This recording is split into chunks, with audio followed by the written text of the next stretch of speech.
COVID-19 sebagai penambahan dari uraian sebelumnya. Pengobatan COVID-19 pertama, pengobatan dengan antivirus seperti telah diuraikan sebelumnya. Di samping pemberian oksigen dan pemasangan ventilator atau respirator, alat ventilator atau respirator sebagai alat bantu napas.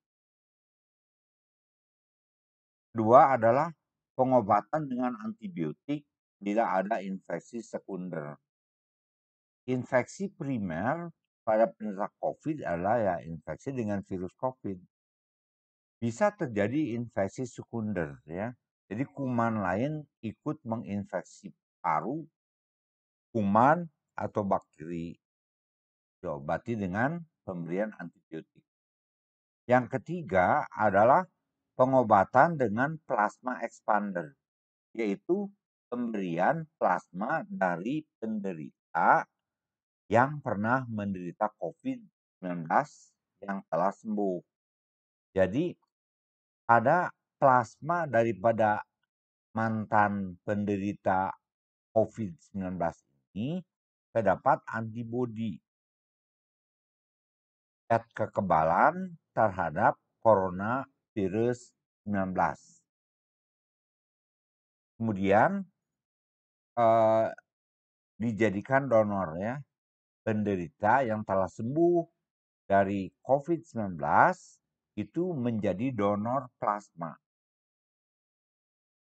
di mana plasmanya diambil dan diberikan kepada resipien, yaitu penderita coronavirus 19 sebagai penerima atau resipien, dengan catatan harus cocok golongan darah antara donor plasma ini dan resipien atau penderita COVID-nya. Tentu saja diadakan dulu cross check ya. Cross check yaitu tes silang antara darah penderita dengan darah donor. Kemudian pengobatan selanjutnya adalah pengobatan terhadap kondisi badai sitokin. Sitokin adalah semacam protein sebagai reaksi terhadap infeksi virus atau kuman atau bakteri atau apapun penyebab penyakit, macam protein ya, sebagai pertahanan tubuh bentuk sitokin. Jadi ya semacam antibodi lah, semacam zat kekebalan tubuh. Bila ada infeksi, tubuh akan membentuk sitokin ya. Pada penderita COVID-19 adalah suatu kondisi di mana infeksinya berat ya, berat ya, sehingga pembentukan sitokin ini bisa berlebihan.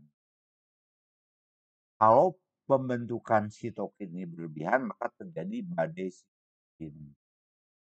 Badai sitokin ini yaitu pembentukan sitokin yang berlebihan sebagai reaksi terhadap infeksi virus COVID-19 ini, reaksinya pada paru-paru adalah pada dinding alveolus, di mana alveolus ini adalah unit terkecil daripada paru-paru, di mana terjadi pertukaran karbon dioksida yang harus dikeluarkan dari tubuh lewat hidung dan oksigen yang harus masuk ke dalam darah yang diperoleh lewat hidung juga dari udara luar.